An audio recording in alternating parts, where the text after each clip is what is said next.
Welcome back to The Fans Have Spoken. I'm here with my panel of experts. We're here to talk about the last two people voted off the island. But before we do, make sure to like and subscribe.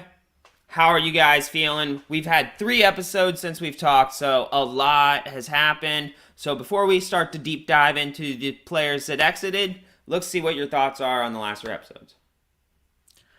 I think the twist of the sand and the hourglass is bullshit. I am as mad as Danny was because we've had a lot of time since time is gone, and apparently Danny ripped into Jeff. I don't know if you guys read that somewhere. Yeah. Apparently Yeah, I heard about Danny that. ripped into Jeff, and I get it because you won. You won the challenge. That was the whole point of the thing. You said we'd have immunity, and then the other people didn't win. They were losers. They lost, and now they are immune. This is ridiculous. So I felt It's almost like it's a new game. It's almost like no. That's not like previous seasons. You know, That's not even like playing. That's not even like rules of how games work. Like you can't lose for winning. There's literally no game where you lose by winning. If you play a hidden immunity idol at tribal, you should be safe, right?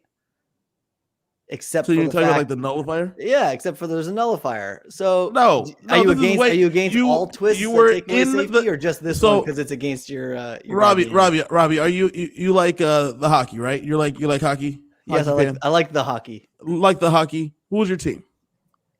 Unfortunately, I was born a Toronto Maple Leafs fan, so then imagine if the Maple Leafs won 4-3, and then you wake up the next morning, and though you watched them win 4-3, that's now a loss, and they don't get the points because the score still says they won 4-3, but someone hit an hourglass, and now the Maple Leafs lost that game and did not get the points in the standings. Yeah. That makes no sense. No, What I hated about the it makes twist perfect was- sense. No. No. Listen, this is like comparing apples to moons. It's not even like freaking vegetables. Now, This is- my biggest thing Come on was that if you gave Erica some kind of twist that benefited her and maybe affected the other people that didn't win, then okay. But you should never the fact that they literally took away the immunity from the people that they said you won immunity is ridiculous. That was just asinine. And presenting it like it was going to be a choice. Like that's what I didn't like is the way it was sold to us is like, of course they're going to smash it. Then they're safe. But you know what, Frank? You can't say that for sure because yes, you can. No, listen, Robbie. If I said to you, Robbie, you're either safe or you're probably going home. Yeah. All you have to do is smash this hourglass to make that determination. No, literally, it's all you have to do. Me personally, I would have smashed it in front of Jeff. Everyone would have. Right, but here's the difference though. Except for Azza. No, okay. But if I was the only person that would have. If your entire alliance, which I know she didn't get to see, Erica didn't get to see all the gameplay that was going on, so she didn't necessarily know everybody's already saying let's get her out. She probably had a good feeling of it. She wasn't picked, all that good stuff. She knows she's on the bottom. But in a lot of different scenarios, like let's say Deshaun was there or Danny was there or somebody who felt much more comfortable with all of the people that they were working with, and your option was I can save myself and all of my allies are now at risk and I might lose them, or I can trust my allies, show a sign of good faith, not smash it, and show them, listen, I trust my alliances. Why screw with the game? I could see people doing that. I will give you that. If Deshaun is the one that, or Danny, let's say Danny. Let's say Danny goes to the island, but you have the group that won in Deshaun, Nasir, Erica's on that side, Heather's on that side. I can see I see where you're coming from. I'll give you some merit there because if Danny goes, Danny doesn't want to then take it from the guys he's working with, but Danny also is not in trouble because it would not be the same as Erica, whereas either you smash this and you're safe or you don't smash this and you're going home. Yeah. Danny was never going home in that vote otherwise. I think the mechanism that chose Erica to go there, the fact that there were 2 people and they had to pick one and the group had to send one there, it wasn't just the rock draw. Like I think if it was a random rock draw, somebody might be more inclined to say, yeah, I had bad luck, I'm not going to screw my friends. But the mechanism in the game of them literally saying, who do you guys want to send? They all say, screw you, Erica, you go. Now Erica's going to break it. That's a very good point, because if you go to if Nasir and Danny's there, they save Danny. Nasir goes. Nasir still smashes the hourglass. Yeah, because that would be the most sense. Like, why wouldn't you do that, right?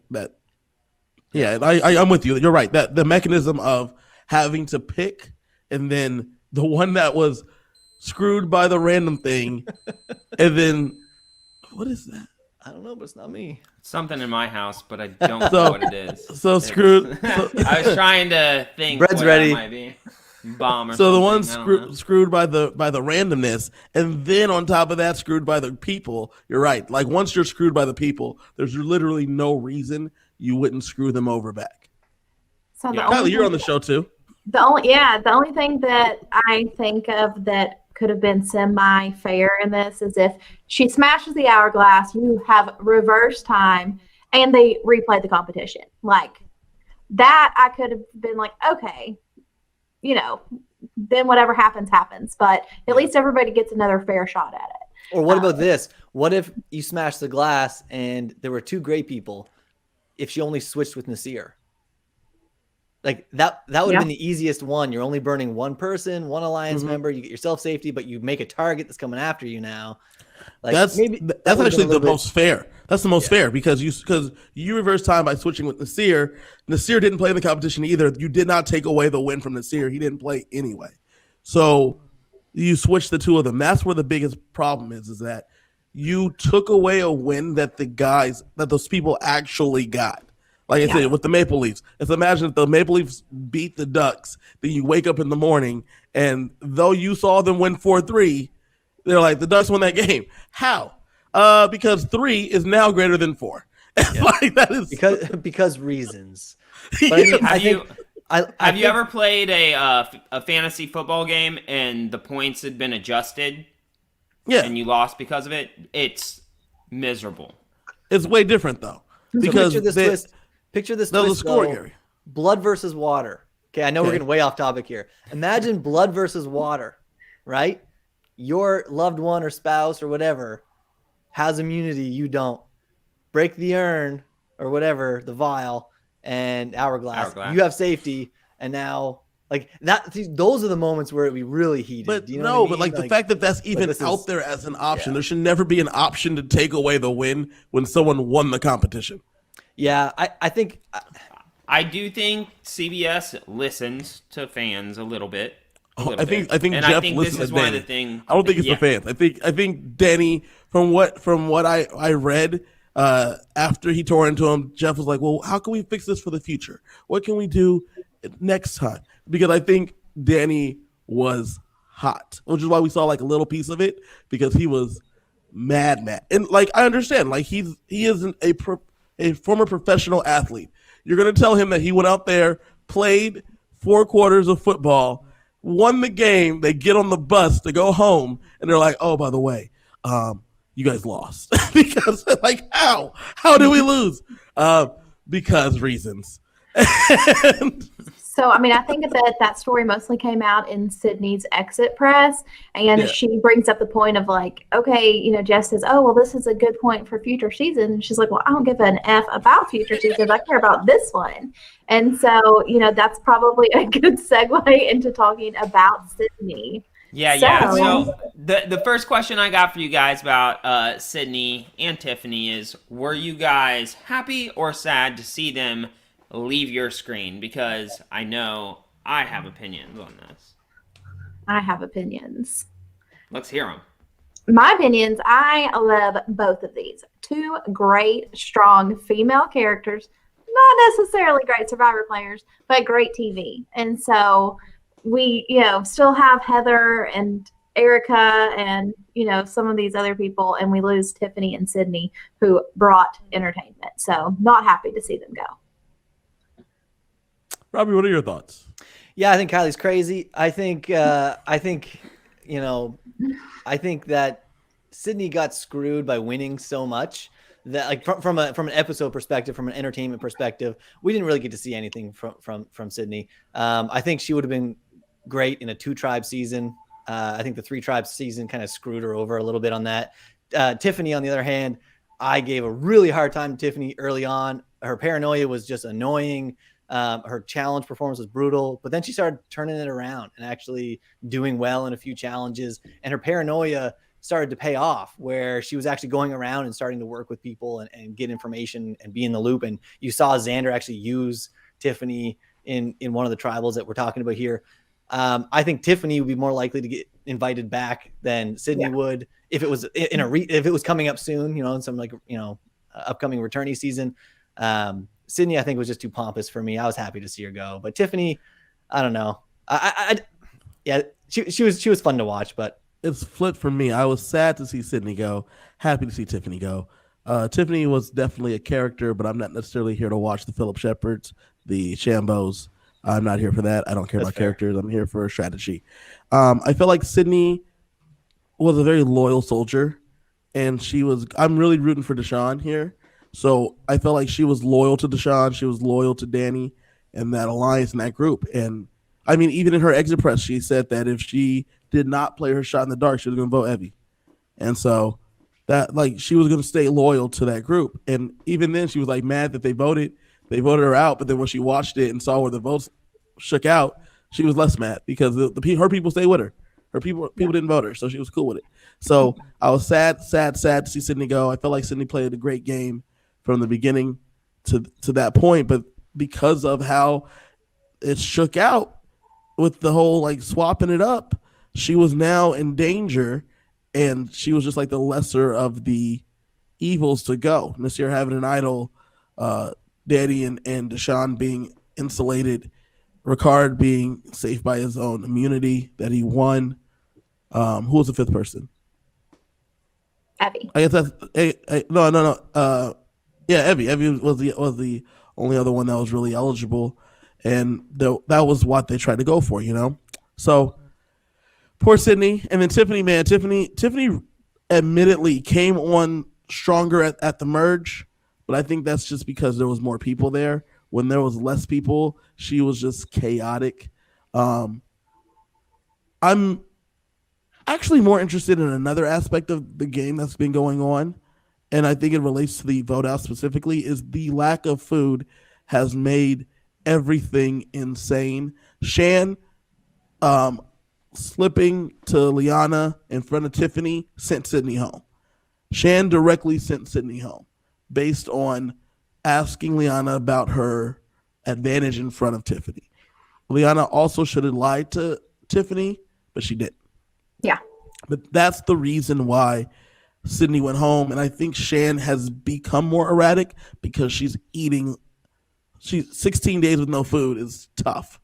Well, I think you're onto something here. I don't think it's just the fact that, I'd say 90% of it is that, but there's also that cherry on top of the fact that Shan has gone to so many tribals and she's had to fight to survive, fight the paranoia of Ricard, fight the who's got the extra vote, give it back, all that drama. How are we going to lie people into not using their shot in the dark, all that stuff. And she's going a million miles an hour, and the sleep that she's probably not getting at night, trying to strategize while, the Luvu, really the five at this point are just sleeping well, relaxed, right?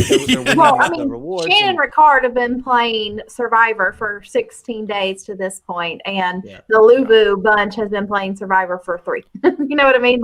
They've competed a little bit, but no strategy. Well, and I got a question about that too. A lot of it. They go out there, win competitions, and then they don't have to strategize. Well, and this is what I'm about to say. We remember back in one of the earlier episodes where, and I'm curious what you guys' input is on this. We saw Nasir confide in Sydney that he wanted to, it was Danny, right? He wanted to go against Danny early on. That was first episode. Yeah, this is really early on. And I remember I mentioned back then, I said, if you were Sydney, just play along and keep that information to yourself at that point in case you ever need it. And she never would have needed it until maybe this episode. And I don't know if it would have made much of a difference, but this is an example of when it would have been nice if that never came out and Sydney didn't just go to the beach and tell everybody just because. And when everybody's trying to figure out who to vote for, if you could have went to Danny as a Hail Mary and said, listen, Nasir threw your name out. He's trying to get you out. If Danny would have questioned it, Nasir could have even said, oh yeah, I said that, but it was a week ago. Yeah, but still, that's not going to sound very good to Danny saying what you. So you're actually coming after me. You know what I mean? Like just to help at that point. But I disagree on the holding because I felt like her telling them early really bonded her to those two, and like they were like her telling them immediately, like she was in. It was the three of them. They were rock solid, and it was. But she went home. That's what I'm saying. Is like I was gonna say it's because taking people off the table to vote really made it tough. That's what it was. And that's something that you couldn't plan for. You've never seen it before. Yeah, I think Sydney, I think her game was doomed from the beginning. I've met a lot of people like her, and she just gave me the spoiled brat vibes. I've never met anybody like She almost says that out loud, that she's a spoiled brat and she's better at everything in life than everything. Yeah, and I think she's not very Sydney's one social. of a kind. One of a kind, yes, but I don't think she's very socially aware. Frank, Frank, what were you watching? Just ask her. She'll tell you she's one of a kind. Yeah. Yes, exactly. Her ego is super inflated. I have an inflated ego. I know that. You guys can accuse me of that. I'm sure. So does she. But she's very much aware of but who she is. She's not socially aware of how others are perceiving her. No, I don't agree with that. Wait, what are you talking about? Wait, hold on. Time out. What made you? She was locked in with Danny and Deshaun. How they never went to tribal? How do you know that? You're just watching what CBS is feeding you. How do we know that? Because she didn't survive. Because there was only 4 of them that were able to be voted. And she couldn't put the target on anybody else. Who else was there to put it on? One of the two of them? Put it on Ricard. Right. Well, Ricard won immunity. Keep going. Keep going. Yeah, that's fair. So keep going. Wasn't Evie available? Evie was the plan. But Evie was the plan. Tiffany's disadvantage is that she is a female, and Danny had already point blank pointed out, like, "Hey, I'm worried about the guys being voted off." So when you they're too afraid to vote Evie because they don't want to put all those votes on Evie because they think that the idol is going to protect her. So okay, we got to put the votes on somebody else too. Are you going to put them on Nasir, who definitely has an idol? And but they had him pulled in and feeling safe. He didn't play that. But he didn't you're not play going it, to put him on Nasir, who has an idol. Okay, right? You can't put all of them on. Why not? Evie. If you get the idol out of the game, if you felt closer, if I'm working with Robbie, I'm going to take a shot to get. There's 3 idols. There's 3 idols. My alliance member. There's 3 idols. Yes. There's 3 idols. We know that Nasir has one. You know Shan has one. You know that Xander has one. You know that. Those are facts. There's only a certain amount of people that can be voted. Danny and Deshaun are not saying their own names. Right. They didn't even want to say Sydney's.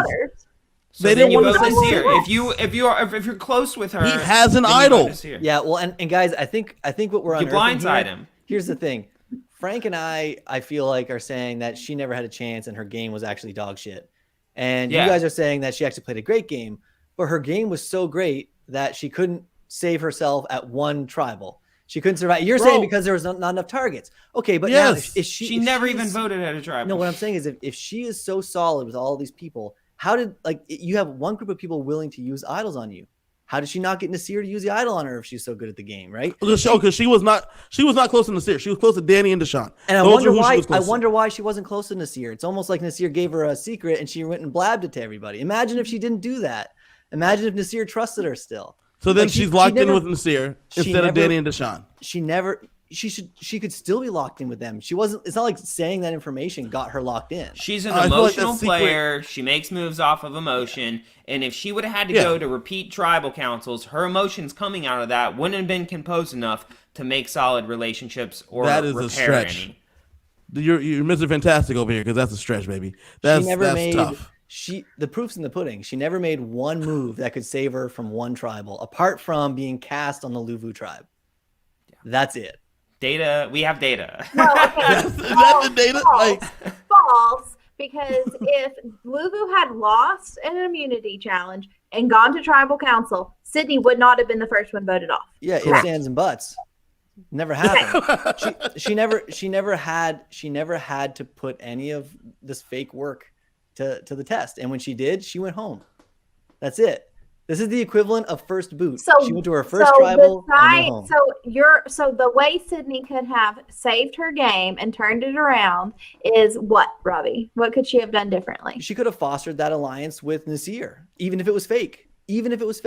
Mature a little, I think. So here's That's another how thing. She does better. Here's another thing is that Frank is saying Sydney's not self-aware.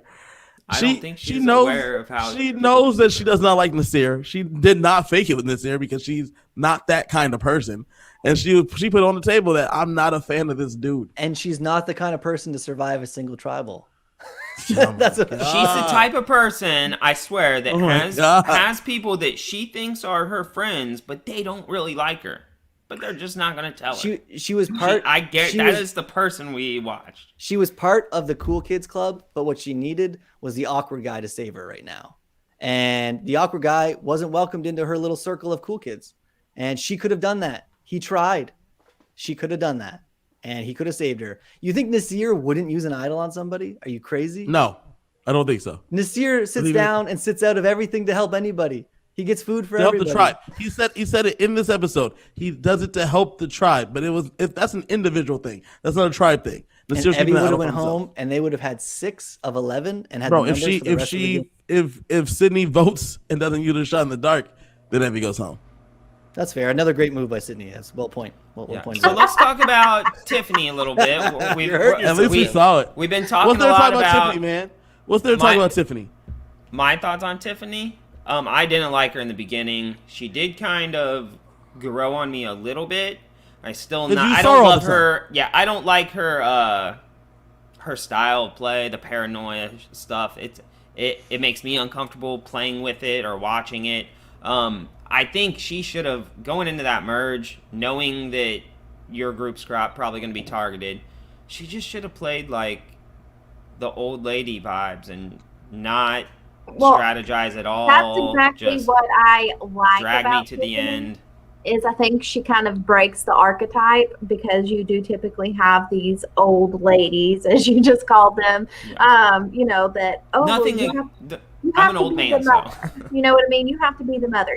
You've got to be Julie. You've got to be Dawn. You know what I mean? And when you do have this woman that doesn't fit into that mold, then it's kind of hard to know what to do with her. And Tiffany definitely doesn't fit into that mold. Like, she's outspoken. She does strategize, whether it's good or bad or ugly or anything else. She strategizes. She's not just along for the ride. She's not Heather. Why, Frank, do you think that she could all of a sudden change a leopard can't change their spots, right? So she can't all of a sudden, after that tribal that just happened, where Sydney goes home, she can't all of a sudden tone it all the way back. No. I'm saying she should have done that the minute she dropped her buff. That's what I'm saying. That's where I feel she dropped an opportunity, because Kevin, you grazed over something really there. When after that tribal that they went through, and you want to talk about contrast. Remember when Ricard held on to the extra vote, and then it was a big freaking deal, and you got Tiffany here who has an idol that's hers. It's hers, because if it wasn't hers, it would have had to get given to Liana when she asked Xander for it, right? But Tiffany's holding on to an idol, and then right after tribal hands it right back, like, hey, that worked out. Like, if you were that desperate, I think that was almost the time to say, no, every man for himself at this point, every person for themselves. If you were going to start playing that cutthroat and guarantee yourself that one more. I feel like that kind of comes down to semantics, because did Xander actually give Tiffany the idol, like, hey, this is now your idol, or was it Xander couldn't have it in his possession for Liana to take it? It was a possession You know what I mean? situation. Like, we need to find print of the beware advantage. I mean, Evie was like, play it on me, Tiffany, and Xander's like, do not play that. that is you're holding the weight for me. You're just holding. I hear what you're saying, Tiffany. You're holding it. Do not play. Yeah, I mean, I hear what you're still saying, feel like but it it's was no different. Xander's idol. I hear what you're saying, but I don't think this is like the Suri and Sarah thing, where Suri was holding on to the legacy or whatever it was, but it didn't Like it No, wasn't actually Tiffany hers. had that idol. That was her idol. My understanding was it had to, like, he couldn't own one. He couldn't have an idol. Right, Now, he transferred it. No, he transferred it, but it was transferred to her savings was a account. friendship. It But was a friendship thing. the expectation Yeah. was that the money would be zelled back to her, Yeah. Venmoed back to her. yeah, but Yeah, after. Well, and this after- is what I'm saying. This is what I'm saying, right? Is like, and I think if Tiffany didn't get voted out right now, then I wouldn't be thinking this at all. I would just be joking Yeah. about how easily she gave it back compared to Ricard, just like the joke of the contrast between those two scenarios. But the fact that she was in so much danger immediately after that tribal, and then like a day and a half later gets voted out, and yet she had an idol in her possession, and without even a thought gave it back to Xander. I Let's think play if it she out, was though. able to pick up on the social cues like Xander was, if she was able to pick up on the actual vibe, Xander picked up on how Deshaun threw Evie under the bus and was like, yeah, you guys aren't as solid as you think. Evie's working against you, all that stuff. Like, maybe we're not as tight trio as we thought we were, because a couple hours later they weren't. yeah, they How were does it- selling that they were against each other. So if you're selling that to everyone, if that's the case and you are, then why'd you just give it back? But playing it out, how does the outcome change if she has the idol? She plays the idol. She saved herself this round. Exactly. Xander goes home. And she's still there. Xander goes home, and then Tiffany goes home next. Well, would Xander have gone home this one? It Turn would've up the been a Shepherd tie. I mean, card. maybe he would have. Maybe he would have. Yeah, Right? yeah. I mean, if she doesn't give it back, everything, like, now Xander's against her because she didn't give it back. Yeah. You still, if you're the majority alliance, you still split votes between Xander and Tiffany, because between the two of them, there's still one idol there, and Evie still won immunity.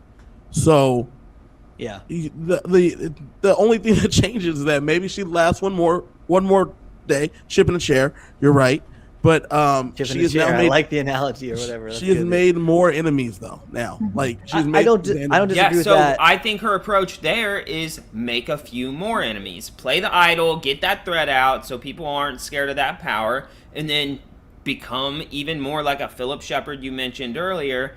Find that nice level of where people hate you, but not enough because they know they're going to win next to you. So, question for you, Frank, is that if someone played an idol, you know that someone was handed an idol, you know that they then played it on themselves and did not give it back to the person that originally possessed it. Are you, Frank, ever going to trust that person? It doesn't matter if I trust them. If they're irrelevant and have no power throughout the whole game, I'm fine with it. If I'm not threatened by them at all, and I'm not threatened by her. I'm confused. So, like, because there's three enemies, right? Are you Evie's- asking about Xander though? Are you asking how would Xander feel, or how would everybody else? No, feel? if you're everybody else, because you just watched her screw over Xander. No, I Xander would have goes loved home. it, because at that point Xander, No, had Xander goes given home. it to her, right? Xander Yeah, had no. given it to I'm her. talking about Tiffany survives. Tiffany survives. Xander goes Okay. home. Okay. So Tiffany has no options of working with anyone at this point, because I just watched her screw over Xander. I just You're watched her do right. this. You're right, but I think she would be so isolated that she becomes usable. Like there's a utility to the fact that she has no connections, that if you go to her and say, this is how you can stay if you work with us three, like, you might actually get a vote out of her. Because what I'm noticing on this season, what I'm noticing if I on this can't season, trust her. I'm just saying utility. I'm not saying you need to trust her. I'm just saying you might be able Yeah. to control where her vote goes. Do you know what I mean? Like, that's really it. She's not going to play an idol on you. She's not going to give you an advantage, but she might try to survive. Look how hard she just. I tried can't to even survive. tell her where the vote is though, because she might Yeah. go blow that up. I can't even, like, But that's she's just chaotic. as valuable too. As long as you know where her vote's going. Do you know what I mean? As long as you know, like, you can tell her to vote for Frank, and we're all voting for Kiley. If you know where the number is, do you know what I mean? Like, there's still value there. Is what I'm saying. You would expect that. Like, you expect her to vote for Frank, Yeah, but she fair may enough. vote for you. Like, Robbie, she might vote for me, because we don't know what she's doing, because she is that person at that point. That's what Yeah. I'm getting at. Like, I don't know what she's doing, because I just watched Xander do everything to, like, this real quick shell game of moving the things, and then she didn't give it back. I don't know that if I tell her to vote for Frank, that she actually votes for Frank. I don't know that she votes for me, because I don't know what she's doing. Well, and because she's already proven that she can't be trusted. No, and with I think anything. you're right. I think you're right on that to an extent. I'm just saying there might be some utility to her existence Possibly, on the island. possibly. I'm not saying that's not out of the realm of possibility. Yeah, but are we going to skip over the fact that Evie completely sunk the entire tribe's game. Like we can throw Liana under the bus and all that good stuff. That's fine. But like early on when Evie goes to the island, gives all this information to Deshaun for no reason. And then right away, Deshaun's like, you realize you didn't need to give me any of that. I have incentive to burn you now. And then later on, like 5 episodes later, it comes out where he's like, yeah, now I'm going to burn you and I'm going to tear apart your little alliance. Those 3 people could have had something that was useful to some people. You know what I mean? But because this Luvu alliance that's just rolling through the game right now, you know, I don't know if they have any chance, but Evie giving everything away when she had that information didn't help anything, right? Liana obviously added plus tax to that, but no, you're right, and ended up coming back and biting her in the butt. And it's weird because you thought that would like help her create a bond, but as they both said, they laid the tracks and then never put a train on them. You know what I'm saying? Like they both said that. They both said that we went to the Shipwheel Island, we chatted, we had this conversation, but then once we got to the merge, it's really because Deshaun came into the merge so strong in terms of his tribe. He had better numbers. tracks. He didn't need Evie at that point. yeah. And that's You really gotta what say, it was. there's something strong there when you can not go to a tribal, and then the first tribal you go to, your tribe doesn't survive, and you actually lose somebody, and yet your alliance still stays strong moving forward. Well, it's even crazier. Like that's impressive. If there's no hourglass situation, they lose Erica, who they were trying to lose anyway, and that's it. You sacrifice Erica up, and you're even stronger now because that's the one you wanted to get rid of. Yeah. Everyone else would have already been safe, and Erica went home easy, and you're now even stronger. So that's crazy because they won. They did win, as we talked about earlier. So they wouldn't have lost anyone then either. So let's jump back to the 2 we were talking about, and I want to know what you guys loved, your favorite moments, even if you didn't like them. When were you entertained? What did you love seeing out of their game? So, unlike Robbie, I loved when Sydney told Deshaun and Danny immediately that Nasir was talking that shit.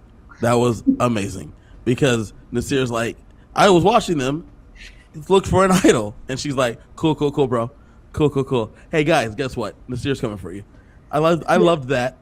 I loved when Sydney was. I loved when she like Frank said, she's a very emotional player, but she was never hiding the emotions. When she was trying to do the Flint, she got upset. She like stormed off.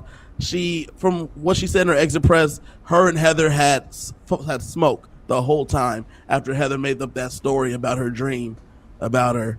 They had smoke the rest of the way. I thought that was great.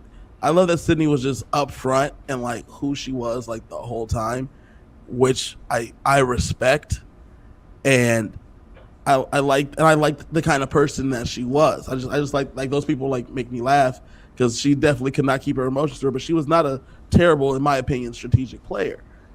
And then for Tiffany, Kiley, you can go. Okay, so I like the crap out of both of them. Sydney is really like a once in a lifetime player, in my opinion.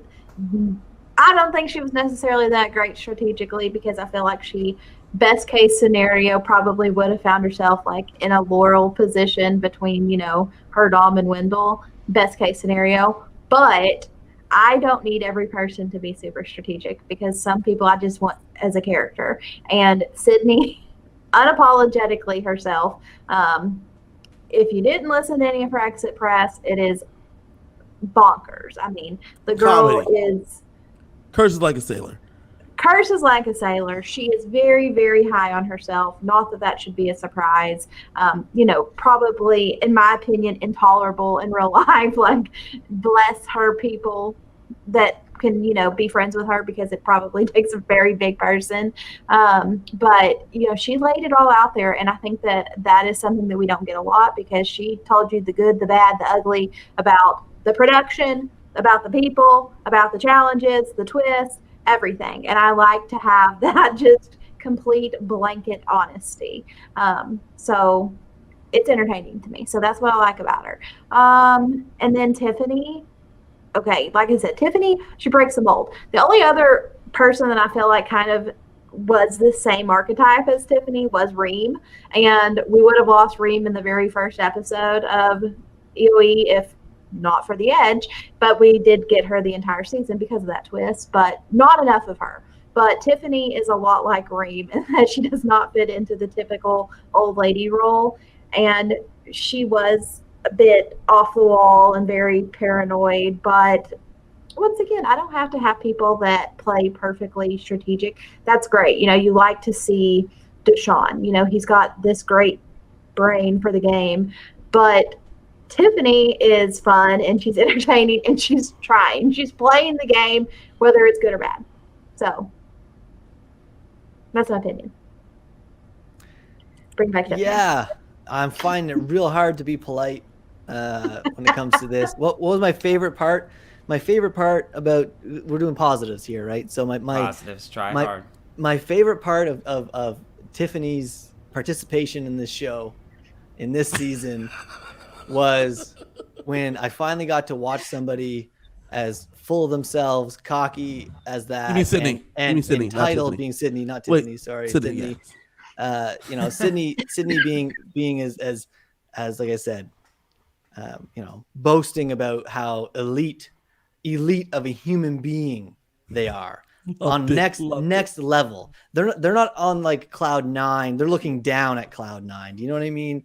And and one tribal gone. I enjoyed seeing that. That was honestly, I think Sydney getting her ass kicked as royally, you know, for somebody being as royal as she acts. Do you not like to have the person to root against? Because she's not even like the actual merge brew, bro. I don't want. Tiffany is the real merge brew. You might as well put her own chin on the freaking guillotine and pull the freaking rope, man. Like Tiffany was the real merge brew. And I like the idea of having that person that you're like, I don't know why, or I do know exactly why. You're in love with her exit press. That's the problem, right? You're like, that's great. Oh no, I love Sydney on the show. No, she did a great job on Twitter. Good job. Good job. Where were the votes that you needed to go on Evie? Your game was so good you couldn't survive. No, they were there. They were the votes were there. Yeah. She did not vote for Evie. Her one strategic move was a shot in the dark, and look how that worked out for her. You know, what I mean? That was my favorite part of her game was for you. Watching history, seeing someone go home without ever casting a vote. Like, I'm openly bitter. I'm openly envious. I'm openly jealous to see somebody get a shot like that and completely ignore the strategic and social part of the game and just think that she deserves it because she's Sydney. And tough shit, you got voted out because you're Sydney. So enjoy it. Yeah, that's a character flaw that I just don't like. It's cringe for me. In the big scheme of things, Sydney is victim to the twist because Sydney would not have been the merge boot. Oh, bullshit. There's five people. She wouldn't have even been eligible. 5 people were there. She would have been eligible. She would have been safe. 4 other people weren't victim to anything, were they? Because their game was better. I'm not saying that their What do you like about Tiffany? What do you like about Tiffany? Because me and Robbie about Sydney. Wow. No. Listen, I enjoyed Tiffany being on the season. I thought that as Kiley's saying, she broke a lot of the archetype on just playing the motherly figure. I think it would have been nice to see her play that up a little bit and in the confessionals be more herself. But the thing is, when you're starving to death out there, it's going to break through regardless. Like there's no way you can fake it. You know what I mean? When you're out there, like you are who you are. Like you said, you can't change your spots. But I think that, you know, her paranoia pushed her a little too far, but I like seeing it. I like seeing people pull the trigger. I like seeing people get up and go. You know, it was frustrating at the last tribal to see Tiffany sitting there on the stool and being the last one sitting down while everybody else was up talking. And then eventually Tiffany got up and spoke. But you know what she did? She would go around. And I think what really was underrated, and we had a great example of it this episode, was how Tiffany asked questions. When Xander came and said, Xander, who's going home? Who are you hearing? Xander gives a couple names. She doesn't just end it with that. She says, what's Liana saying? What is Liana telling you? And right there is a sign of a strategic player who's trying to see, okay, I know what Liana's telling me. I want to know what Liana's telling you so I can see where I fit into this circle. And that's somebody who's actually trying to play strategically. So I didn't think we would get a lot of that from Tiffany based on the first couple episodes, but it was good to see it coming out. That was very nice, Robbie. Well, it's true. Unlike Thanks. Sydney. Anyways. Frank, what Me? did you like about both of these women? Tiffany, I liked, although I don't like that kind of style of gameplay. Like Robbie said, I wish we would have seen her be that mother, and then in the confessionals be the crazy person. But I like seeing people that are super fans get to live their dream and know that they appreciate it. It's something special to them, and that's what I liked about Tiffany. That's what I didn't like about Sydney. What I liked about her game was seeing her go home. Like I said, the type of person she is where she looks down like that, Robbie said, It's cringe for me. And I think it bothers me and Robbie because our wives are beautiful and super humble and sweet about it, and I just don't think But Sydney is not your wife. Sydney is not your wife. I just don't think Sydney's that. I don't think she's hot shit. I don't think she is either, but do I want to She thinks she's hot shit. No. Do I want to watch Sydney thinks play? she's hot shit. What's wrong with that? Watch a game where Sydney thinks that she's hot shit and plays like it? Absolutely. I'm not saying I don't want her on my TV. I'm saying I will never root for her. She repulses me as a human a little bit. Right. You want to have those people. Yeah. That's I don't think rooting. I just said that Tiffany appreciates the fact that she was on the show and it's a dream and she fulfilled it. And it means so much to Tiffany. I don't think it means that much to Sydney. I think she thinks she deserves it, like Robbie said. I don't think I appreciates it the same way that Tiffany did or myself would or any of you three would. I have a question for you guys that completely binged on the what do you want to call it, the post game press of Sydney, exit press. Other than blaming the game and blaming the twist and blaming the merge and all that stuff, did Sydney at all mention anything she could have done better to survive apart from blaming the twist? Was there any self-reflection at all? Well, no. Like I said, she said that she shouldn't have played her shot in the dark.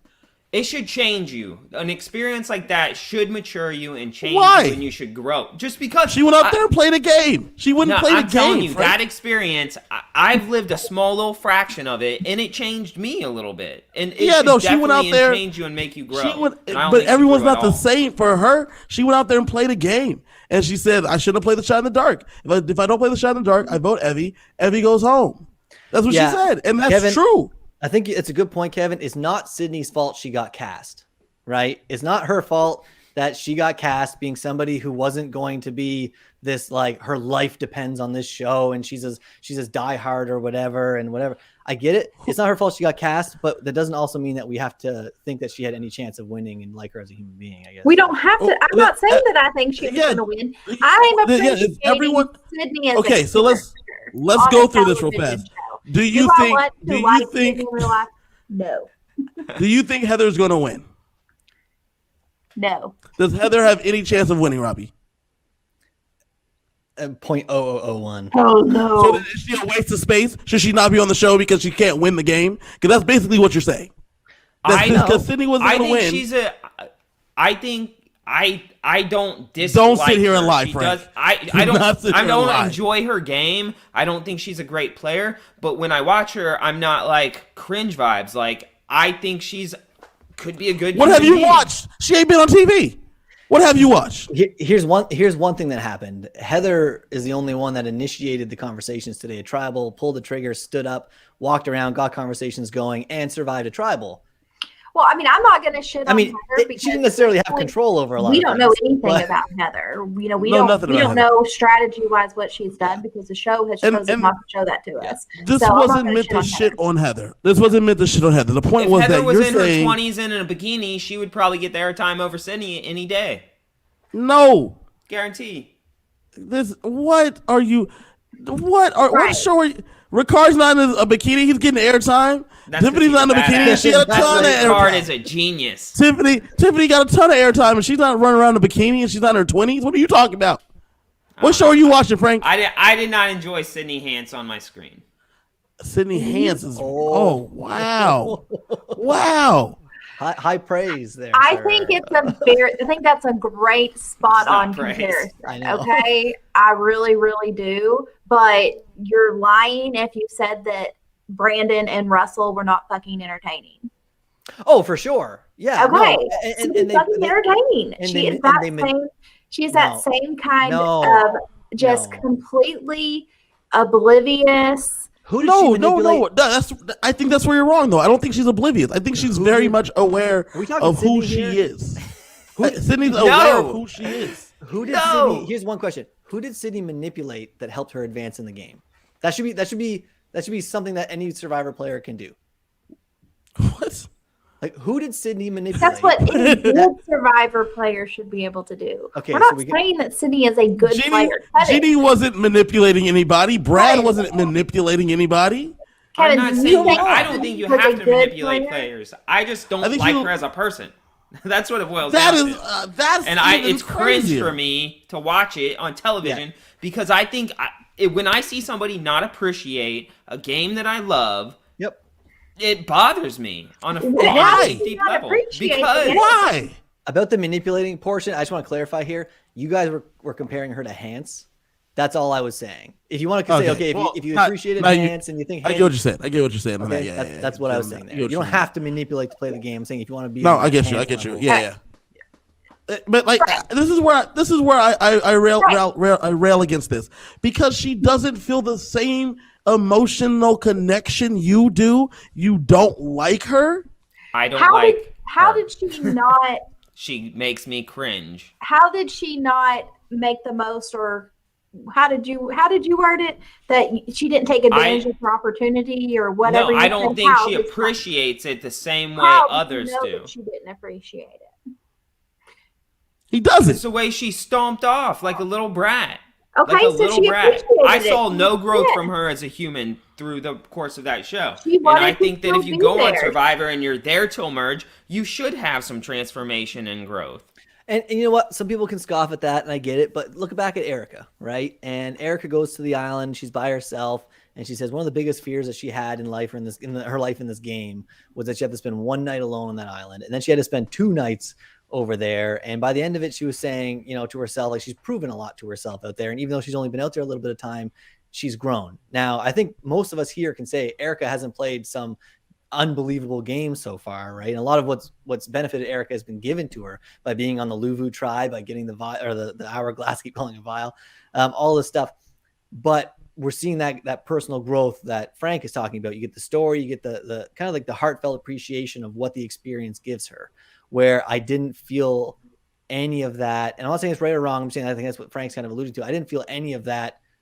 Like, But that's the difference. Honestly, Frank's I saying think is wrong. Sydney could have went That's on a the thing. trip to Australia and felt the same about going. She like, said it's that almost- she says in her exit press that she got a trip to Fiji. Thanks, Fiji. That was exactly. it. She got a There you trip to go. Fiji. Thanks. There you Yeah, go. that was it. There you go. But Okay. and that's my point is that That's kinda Frank's disdain for her is because she doesn't feel the same that he does. If I went on Survivor, I would not have any growth. I'm very sure of myself, confident in myself. The thing that I'm telling you, I would not would grow. change anything for me. It would change not a thing because I like Sydney because Sydney is very much herself.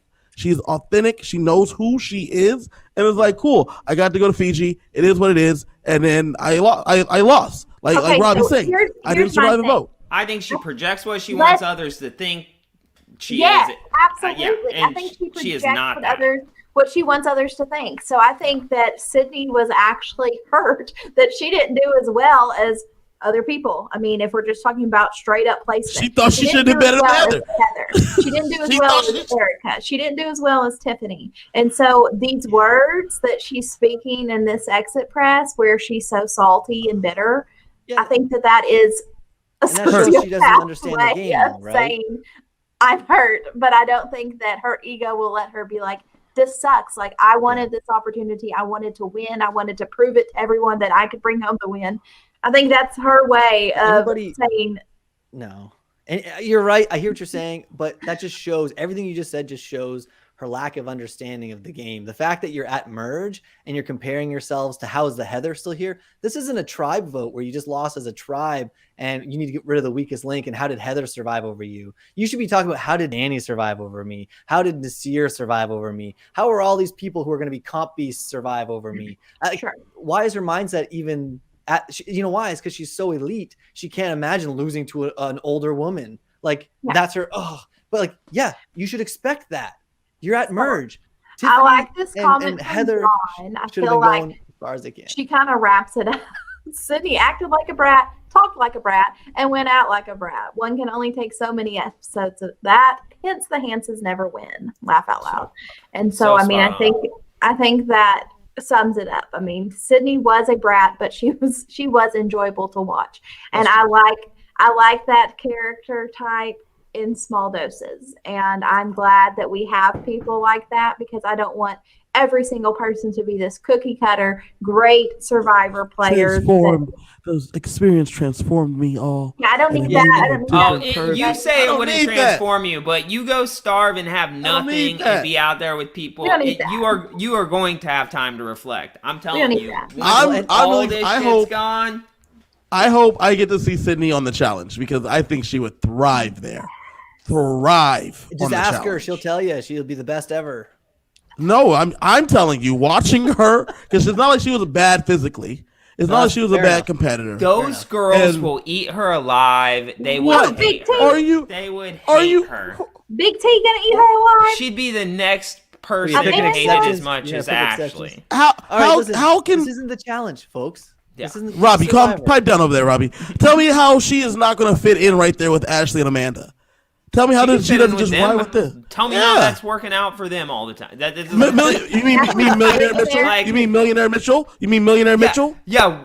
Millionaire Mitchell gone out early since that win? Since that win? She's a millionaire, though, no? No one likes her. Thanks. Go on. She still won $1 million, right? No, Amanda. They get casted though, right? They come back. That's how this works. But that's a whole different subject. There's different reasons people get cast. Yes, Sydney would be entertaining on the show. Very entertaining on the show. Kylie, but she ain't going to be doing well. How well she could do on the challenge. I think the saddest part and what frustrates me is that when I started the season 41, and I saw Tiffany, and I'm like, no chance, brutal player. And then Tiffany's performance in the challenges and by scrambling and saving herself won me over. As much as I disliked her early, I feel like if Sydney would have actually capitalized on the opportunities she had and somehow found a way to make it work, then I was speaking a whole different tune. I mean, if you want to be all elite and I'm the best and you follow it up, good for you. You're right. But props to you. But when you talk a big game and then you don't capitalize, you miss the shot. She was instrumental in those challenge wins. Those challenge wins. Sure. For the team. Yeah. She was talking big games. She's out there competing. I have one good thing to say about Tiffany. Where she gets to compete individually and the focus is on the competition and not on the strategy, she's going to do phenomenal. So I have one good thing to say about Tiffany. Deanna Murray. I have one good thing. The way she dove into the water in this last challenge that was in the reward challenge, I was very impressed. It was much better than what she had done earlier in the competition. Like that better than Erica's. It was. I was very impressed with that. Tiffany. I was like, Tiffany seems to have kind of figured out where her missteps were in the challenge itself. Off topic of Sydney and Tiffany, but Danny's slow-mo jump into the water today, go down, and beast mode's that clip where he's like click and the thing opens up and he goes back up, I think was the most underrated sequence of this episode, where you see everybody else going under the water and trying to release the puzzle, struggling with it. I can't get this freaking thing. They're like squeezing it with two hands on one. Danny, like I said, slow-mo dive, goes click, and the thing just like, guy's a machine. The only thing would have been better if he would have one-handed it like a pair of the grip strength things. Like, I know we need to start wrapping up, but one last thing I want to say is that I feel like Survivor needs to start changing these puzzles. They need to start doing some new puzzles, because the fact that Evie and Spencer are able to practice the exact same puzzles at the house and then come out and get them done within 5 seconds is crazy. It's also crazy that everyone doesn't do this. Well, and it's crazy that like, okay, I guarantee you, if I can, 99% sure, because never 100, casting would ask questions like that, right? You go through all of these casts, like you're a super fan, yeah? Have you ever tried any of these games at home? Have you ever done like just in conversation? Like I'm sure the stuff comes up. Do you know what I mean? How long you got to quarantine? Because I'm on YouTube. Do you know what I mean? Looking at Peridium. So, yeah. I'm looking at every challenge video out what there. I'm getting at is casting knows, right? Yeah. So production knows. Well, which but- one of them have practiced some of this shit? I And it's mean, like, on Big who's Brother, the underdog right now? On Big Brother, we have that same thing with Claire. You know, she came in with her notebook of like all of the games and everything, and you know, You can bring a notebook in? Well, No. She had it in her hotel room during the quarantine. Okay. Like I was until like, she went in the house, she had a notebook and Frenchie. We saw how well they worked out for both of them. So, you know, where they had broken down the challenges. But like Spencer, Evie, Extenuating and I feel circumstances like on Claire. Michelle. Let's keep going. I feel like Michelle as well. There was someone else in the Winners at War season that had seen, maybe Wendell. There was someone that had like practiced the puzzle ahead of time. And so they had, the ones where they what to stack do. the cubes and they have to be a different color on each side. Yeah. That one, the one, all of these weird puzzles that you see every 5 or 6 seasons. You can buy them or download them, do them on the computer. You can. I mean, there's a million ways you can do I it. think you can legitimately buy them like on Etsy. Yeah, I did love though how Evie was like, lay it down, lay this one like this, and then boop boop boop. That was it. She should have. This is the one thing though. Evie screwed up big time by giving this whole spiel, and this is being starving and tired and hungry and out in the middle of nowhere for that long. If Evie just would have in her head been like, "Oh my god, I know this," and then got there, but let's just throw it together and just try, and like her random throwing it together, was like, "Oh my god, it worked! Oh, and it wins, and everybody wins, and everybody's happy." see, but like, I would saying have. like, "I built it at home. I saw it before, and I built it at a Beads, and I did it. I practiced this stuff." And then Jeff even says in front of everybody, "See, this is what research and practice does for you." Like, huge target now, like bigger than it already was. Yeah, the way to play that challenge is if you know exactly how to do it in 2 seconds, step back, let the other person fail or succeed a little while, keep an eye on the other tribe. When you see them lay the first block in the right spot, then you're like, I see it. And you step in and do it like you just solved it looking at it, not that you've been practicing like, practicing try it this while you're on the toilet at home. Yeah. Well, I mean, we had the same thing in David versus Goliath with Christian, where he, you know, literally makes those puzzles. And so, you know, nobody was like, "Oh, we can't have these because Christian." So I mean, like, that's just the way the cookie crumbles. And I Evie agree did her with homework. that though. I agree with that. If you're going to balance physical competitions based on physical differences, like the height of people and all this stuff, or the weight ratios and stuff like that, then I think you shouldn't be balancing puzzles. Or you should, I suppose, if you want to go from that angle. But it's like you don't ever see that. You know what I mean? You don't see, or you see like the gender-based immunities. We got like the men win one and the women win the other, which I don't know if they're going to do that this season or not. But we see that, and it's like, but they don't do that with the mental side of it, and it's kind of like, I don't think you should do it at all. I think whatever your strength is, if you go in there 280 pounds jacked and you put a lifetime, like, and that's your big target, is you're this big ball of muscle, I think you should win the physical comp. That's why you're called a threat. I think the same thing with the brains. I think if you go in there and you build puzzles, fuck it, you win. Good for you. Yeah. Like, that's why you're a threat. So I got no problem with that. I got no problem with brains winning brain shit. They just got to hide it. Yeah. So, are there any twists and things that you guys think are coming? We had a interesting Frank, we comment. dropped the 4. Yeah, Frank, I don't know kept what I on would one. throw up on the screen, but I'm hoping that people aren't trying to share spoilers in the comments here. Yeah, I don't know what that's about, but I don't know if that's a theory or a link, but yeah, we won't throw it up. Don't What don't do you answer guys it think if- is going to be if it's a happening? theory or a link. I don't like I to know think- anything coming in advance. So I'm not here for What I it. think is Slide going to in my happen. DMs. I like knowing everything. What I think is going to happen is that Jeff is going to continue to ruin this game that was Survivor with these twists. He And by talking thinks to he's the over camera. here. Yeah, him talking to the camera was fine, but these twists are. You know what though? I did like watching him plant the advantage, and then Xander not getting the advantage, and him being like, "Well, didn't get the advantage." I thought that I was was like, it's right there. And he was looking. And I thought he was doing that to look. Oh, he I thought did. that was the whole point. He looked all over it, but he didn't get off the bench and look down under. Yeah. Like they showed him I looking on all the sides and like at his feet, but he just didn't look right down. Jeff is a super fan, and he is super fanning too much. That.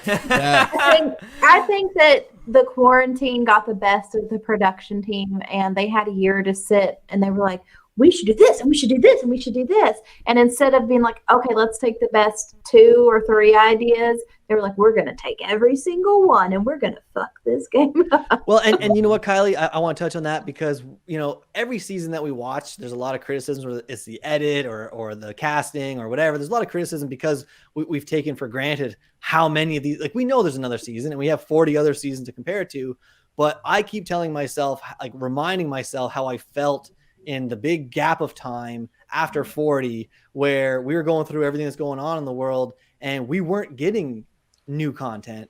And right. I keep putting myself in that mindset of how happy I was when the first episode came out. Yeah, I'm still happy. No, but what I'm saying is I think production knew that they're like, listen, we have all this shit we wanted to try for 20 seasons.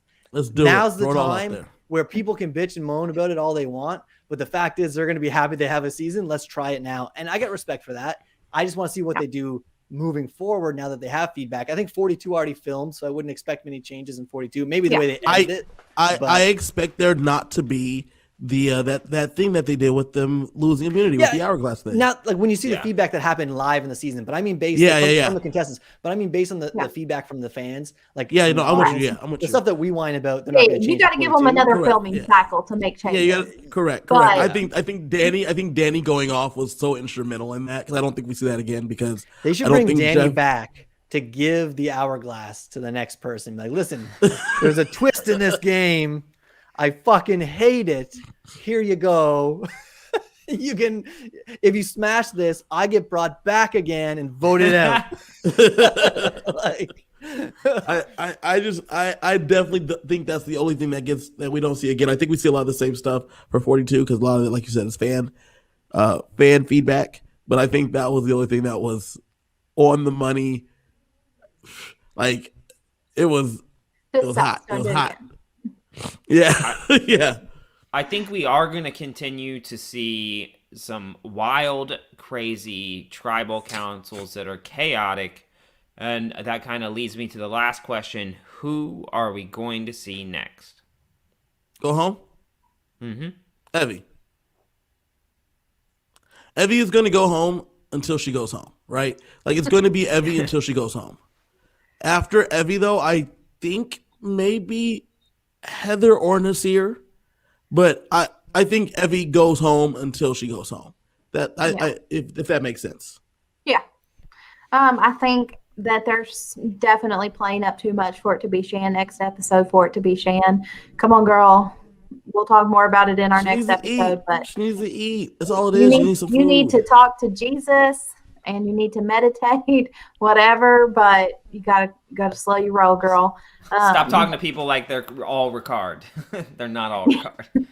So I don't think it's gonna be Shan. Who do I want to see? I'm ready for Heather to go. Like she's not bringing anything to the show that we're getting, so let's just get it over with.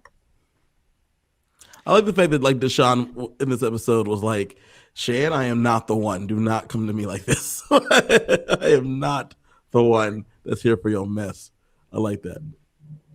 Yeah, I think right now the numbers are 5-5. If my count is correct when it comes to men and women on the season. I think Danny is one away from feeling more free when it comes to that.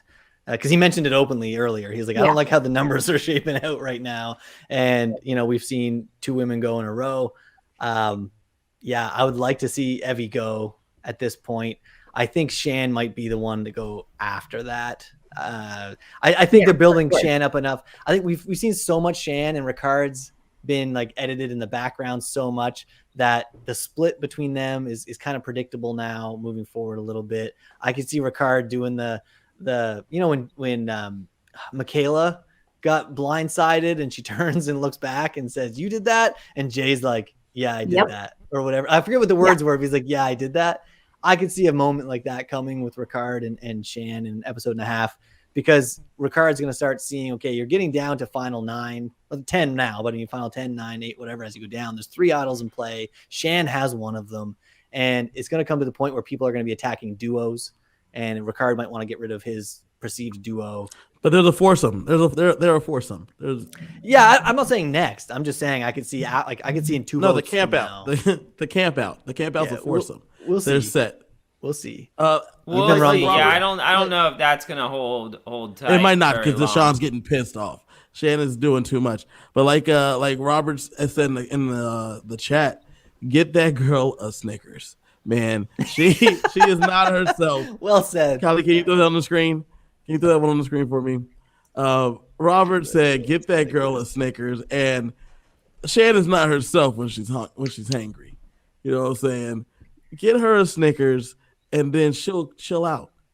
If I was production, I would get Shan the option or the possibility of winning an award away from camp at like those little huts that you sleep in. It's like a nice bed, the meal, whatever, and it's just like a canopy bed or whatever, and you just mental break for 2 seconds. Yeah, because even like her and Ricard are spent at this point.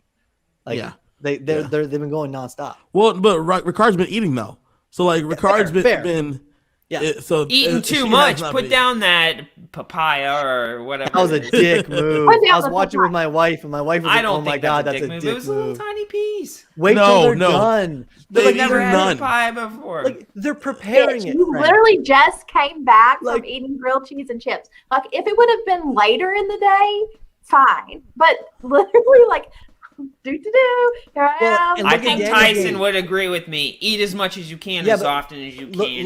Look at Danny's game. Danny sits back at the tree, waits for Ricard to come back, and be like, "Yeah, are we gonna eat some of that?" Like asking the others, like, are we gonna get some of that food? And then learns from Ricard's mistake, and is like, "Okay, I guess I'll just sit here." And Ricard's like, "Yeah, I tried, but I got my face ripped off or whatever." And Danny's just like, "All right, I'll just sit here." Like, there's no way there's not some slivers, or just show me where the tree is. Like, go get it's a stick. Go hit a papaya off a tree and cut some. You don't have to go take as they're preparing it. That's what got me, Frank. They're literally preparing it, and he takes one of the first pieces. Mind you, and the real hard part is that it's essentially the same two groups for both challenges. So Danny hasn't not worn blue. Danny's worn blue or been on the blue. Even in this challenge where he draws a rock, draws the blue rock. Him and Deshaun are blue again. In all of these weird group challenges, team challenges, tribe challenges. And they're just doing well, eating well, and whereas Ua, right? The tribe that they didn't win nothing. They didn't have no fire for a long time. Then they come through, and then now Shan can't get some food. And then when Shan tried to sit out to get the rice, people are like, I don't know about that, man. She's like, come on, I'm just trying to eat. And did you see the people who sat out though? Ricard was the only one who had eaten. The other 3 had just starved, and they're like, I don't care. I want to eat. And yeah. So I don't know who's gonna go next. I'm not sold that it's Evie. I think she is a big target. I'm not 100% sold on that. I still think that we could see old Ua try to stay in the middle. They might flip the script and go with old Yella. That would be 6. That would be 6. I have no idea what show Frank's watching. I just have no clue. If Danny goes to, it feels comfortable gathering the boys, goes to Ricard and says something because he doesn't think that he'll go to. Shan's not going to flip on the camp out. I don't know if Shan and Danny. What show are you watching? I just watched them go at each other at Tribal Council, and she said, "I'm not going to baby you." There's. Come on now. Somebody says that to me. Guess what? Well, no. He said, "Don't baby working me." Together. Yeah, he said that. Baby she says, "I don't want to baby you," and he says, "Don't baby me." And then she stands up and walks off. Like I could if. Oh man, I would love to see it. I would love to see Luvu versus Ua and Yasa, and think of the powers they have, man. Deshaun and Shan are gonna have a conversation. They'll squash it if Shan. If Shan really feels threatened, realizes, she is going to pull the trigger. Stop. She will. It's not. Not if she. No, stop. I'll give you this, She's here to Kevin. win. Deshaun, whether he believes it's true or not, will have the conversation to make it.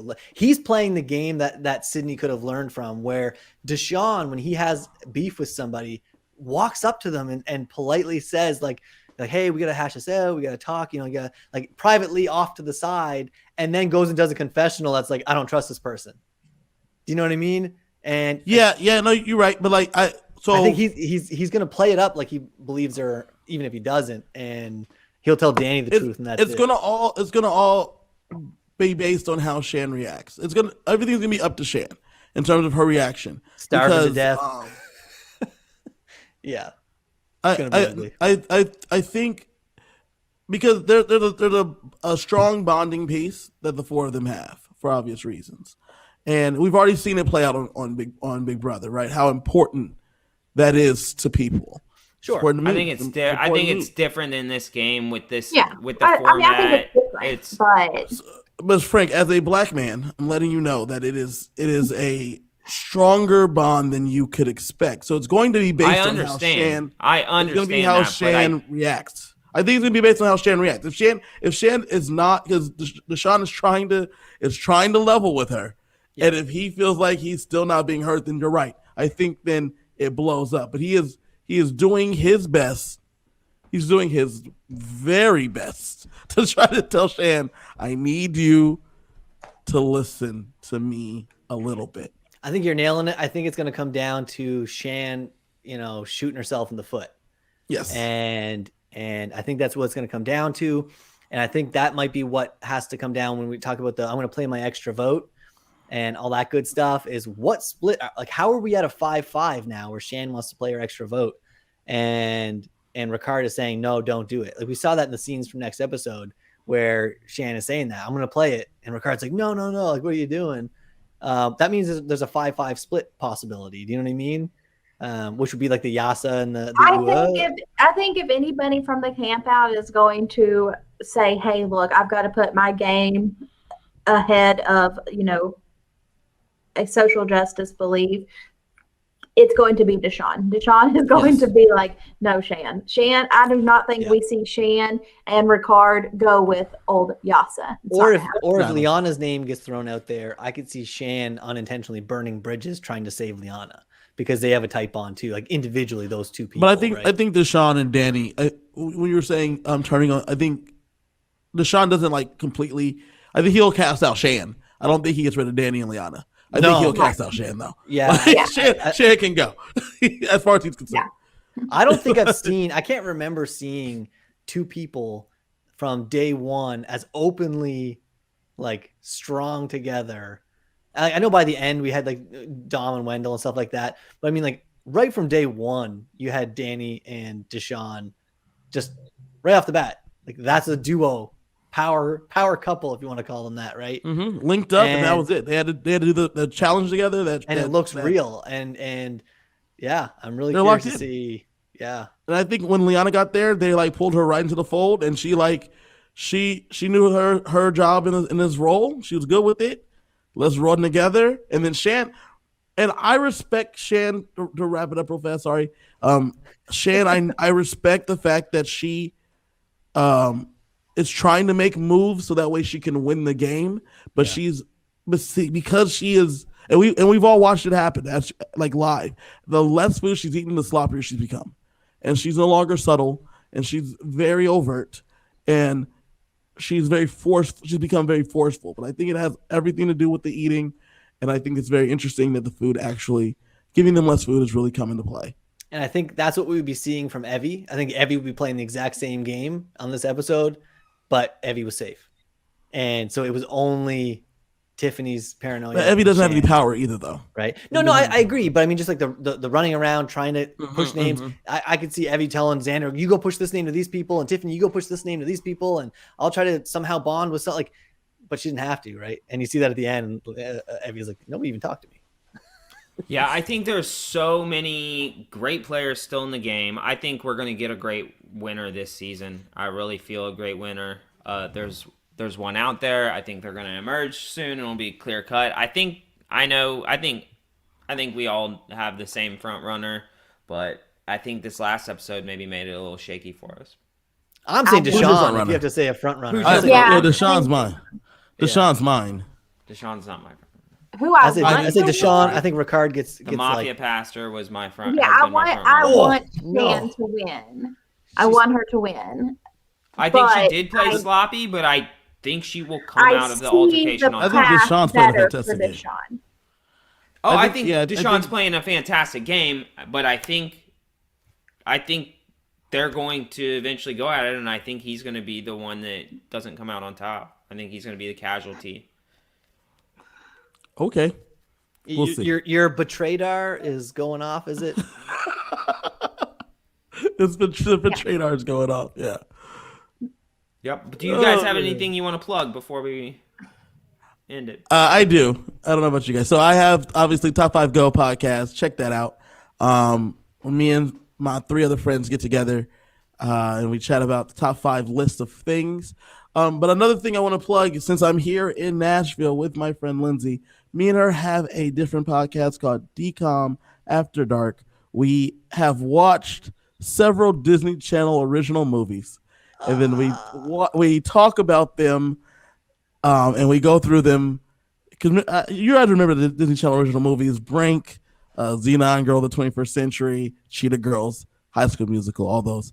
We have watched a bunch of them, and then we have sat down and we've chatted about them with special guests. So take a listen to that. DCOM After Dark, DCOM After Dark. Boom. Take a listen. That's crazy intriguing.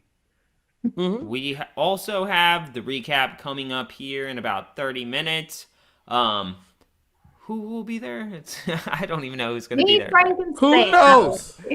There But we you go. never know. We might have somebody else drop in. Who knows? We do have Game Night Gauntlet. It's going to be our first mini that the page has done, themed after the game nights that we play. It's going to be a lot of fun.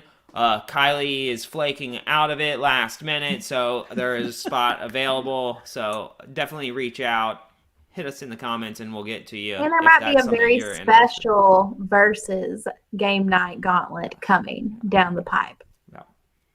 Beware. Very exciting Dun, dun, stuff. dun. Hopefully, if we all don't work ourselves to death before that. But we're having a lot of fun. Thank you guys for coming tonight, and we'll see you again next week.